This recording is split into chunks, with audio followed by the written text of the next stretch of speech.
So today I'm off to a Coptic Orthodox Church, St. Barnabas and St. Susanna Coptic Orthodox in Baltimore. I'm really excited. I'll be honest, I don't know that much about Coptic Orthodoxy. I'm standing in front of the bookshelf, maybe to illustrate this a little. So that top shelf there is all kind of Catholic apologetics. This shelf here is Orthodox, so a little less than Catholic. I have 0 books on this entire bookshelf that go over Coptic Orthodoxy. I've done some interviews, done some internet research, but I'm excited to see it in person. So I hope that you enjoy it. I'll try to get you some clips of it, and I'll share my reflection here in just a second. Okay, I'm on my way to the Coptic Orthodox Church, but I just had to park. And I found it, I'm probably a child for finding this funny, but Martini Evangelical Lutheran Church? Martini? That's a joke, right? It's not a joke? Okay. Anyway, to the church. So they told me that liturgy starts at 8:30, but I could get here at 9, which is slightly concerning because if I showed up to my church 30 minutes late, it'd be halfway done.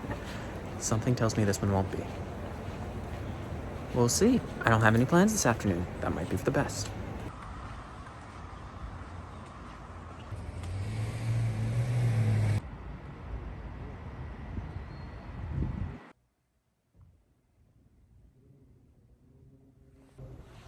So it's 8:30, but I don't see anyone here.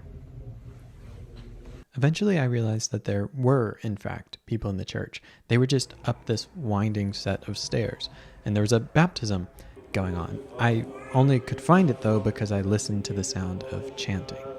Let's talk about chanting for a second. Here's a little taste of what it sounded like. This isn't a great recording, but it's wild.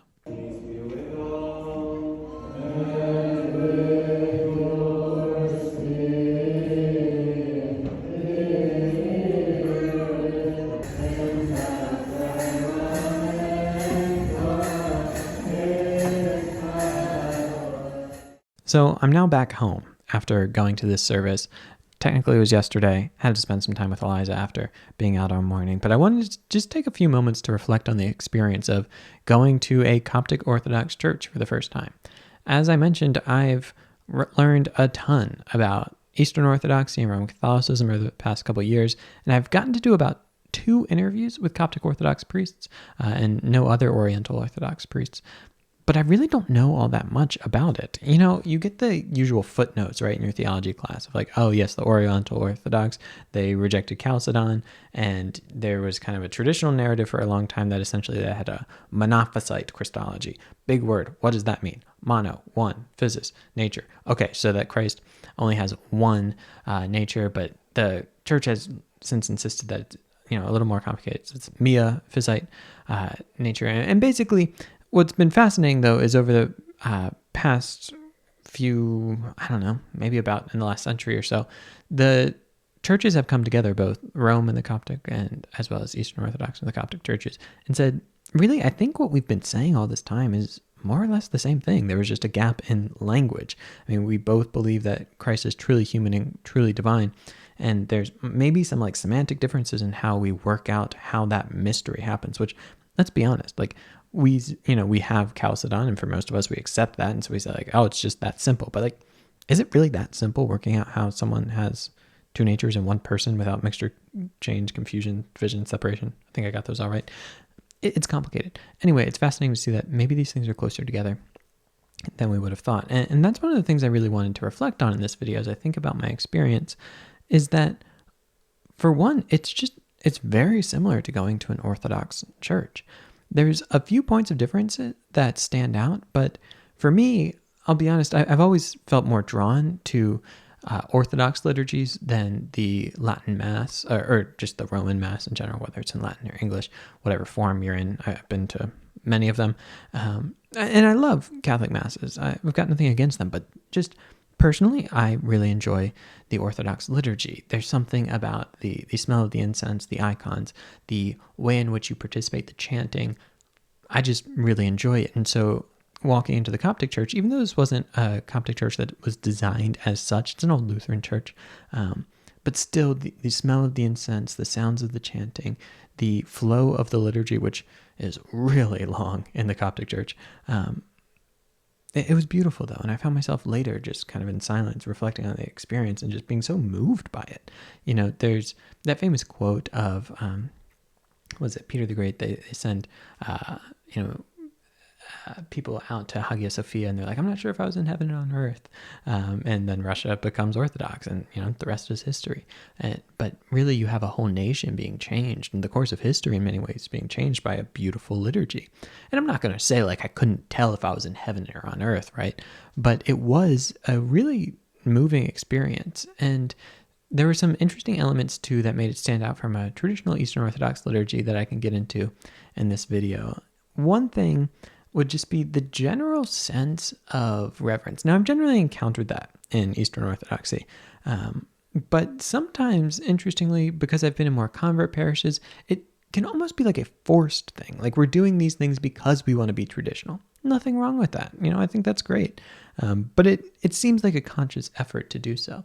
What was interesting in the Coptic church in this setting was that it just seemed like that's just the way we do things. I was talking with some of the young people after the service, which there's actually a lot of young people in the church, which is always encouraging to see.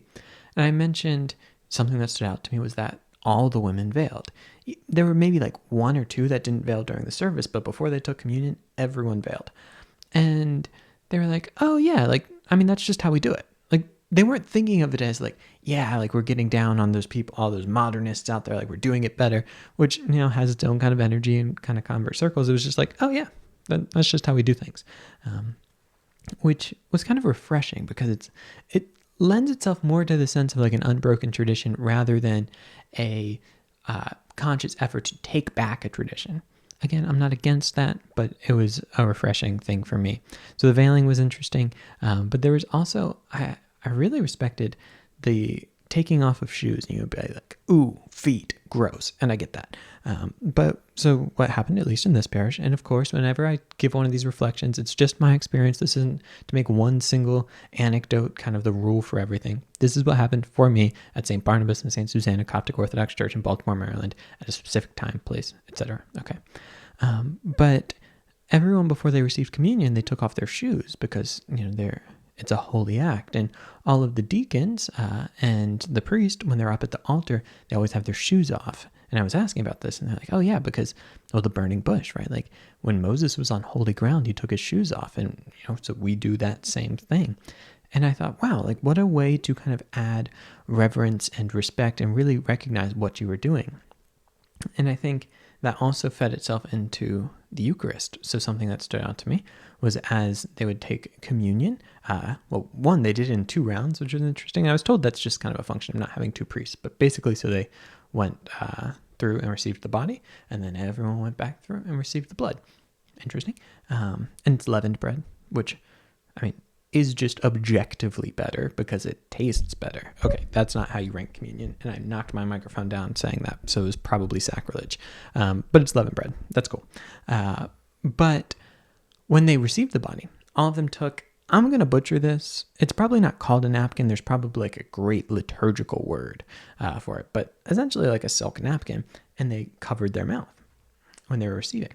And as they were chewing, it'd be hard to get the bread in if not. Anyway, because they took so seriously the idea that they don't want any crumbs to fall because they truly believe that this is the body of Christ. And I think it's important, and this is an area I have to ground myself, to say, it's one thing to say, like, I believe conceptually that the Eucharist is the body of Christ.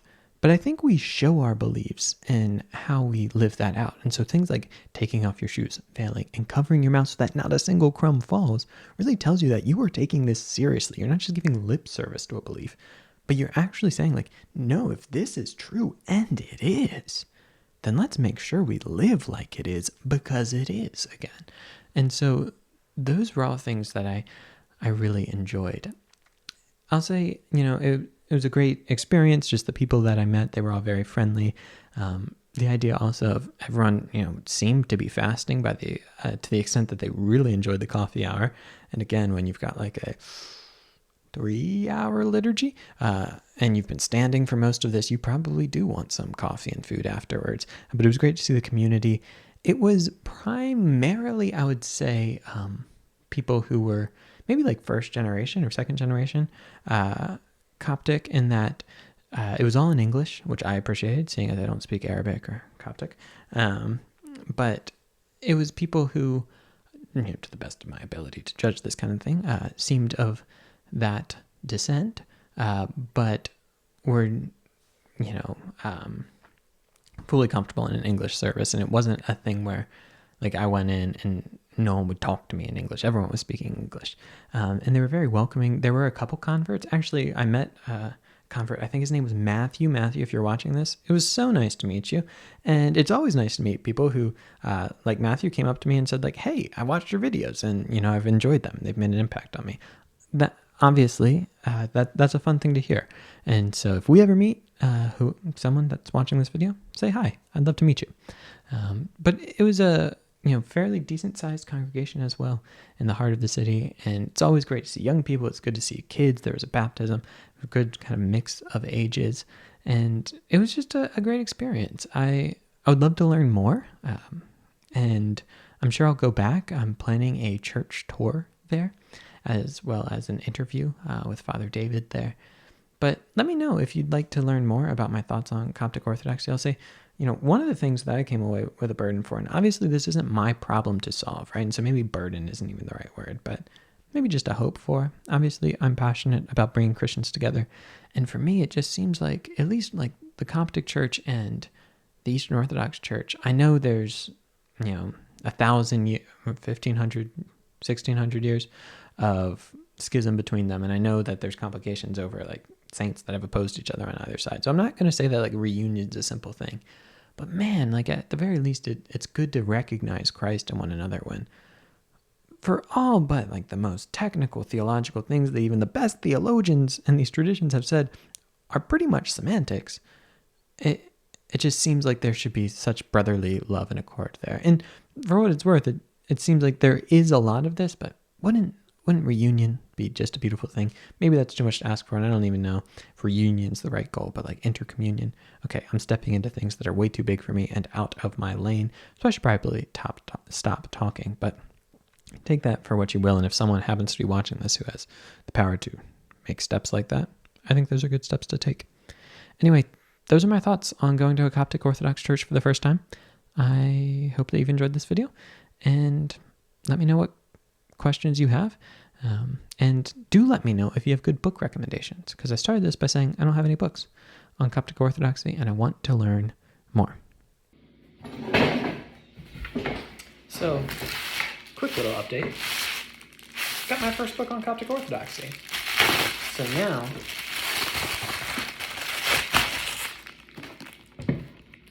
the bookshelf won't seem so empty.